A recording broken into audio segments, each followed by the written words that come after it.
தமிழ் திரையுலகில் முன்னணி நடிகையாக கலக்கி வரும் நடிகை த்ரிஷா பாலிவுட்டில் சல்மான் கானுக்கு ஜோடியாக நடிக்க உள்ளதாக தகவல் வெளியாகியுள்ளது. இதுகுறித்து விரிவாக பார்க்கலாம் இந்த செய்தி தொகுப்பில். 2000வது ஆண்டு முதல் இன்று வரை 20 ஆண்டுகளுக்கு மேலாக தமிழ் ரசிகர்களை தனது வசீகர நடிப்பால் கட்டி போட்ட நடிகை த்ரிஷா தென்னிந்திய சினிமாவின் குயின் என சினிமா வட்டாரங்களில் அழைக்கப்படுகிறார். முன்னணி நடிகர்களுக்கு ஏற்ற ஜோடியாக நடித்த த்ரிஷா அஜித்துடன் ஜி படத்தில் கைகோர்த்தார். இதன் பின் 6, உனக்கும் எனக்கும் உட்பட பல ஃபீல் குட் படங்களில் நடித்தார். தமிழ், தெலுங்கு, மலையாளம் மொழிகளில் பல படங்களில் அசத்திய கையோடு 2010ஆம் ஆண்டு காட்டா மேத்தா என்ற திரைப்படம் மூலம் பாலிவுட்டில் நுழைந்தார் த்ரிஷா. ஆனால் பெரும் வரவேற்பு இல்லாததால் தென்னிந்திய நடிகையாகவே வலம் வந்தார்.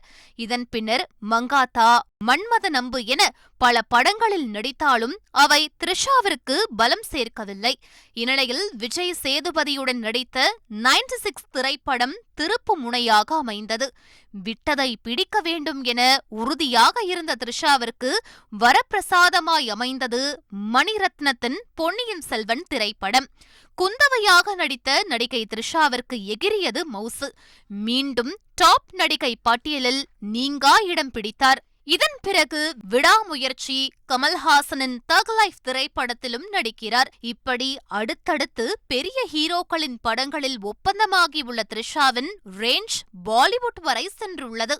பில்லா, சர்வம், சேர்ஷா உள்ளிட்ட படங்களை இயக்கிய இயக்குனர் விஷ்ணுவர்தன் இயக்கத்தில் தி புல் என பெயரிடப்படவுள்ள படத்தில் சல்மானுக்கு ஜோடியாக உள்ளார் த்ரிஷா.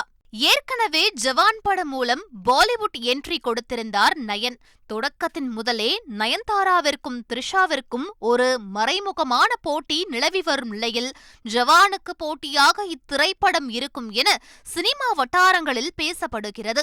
அத்துடன் 13 வருடங்கள் கழித்து மீண்டும் பாலிவுட் செல்லவிருப்பதாக தகவல் வெளியாகியுள்ளதால் அதிகாரப்பூர்வ அறிவிப்பு விரைவில் வெளியாகும் என எதிர்பார்க்கப்படுகிறது.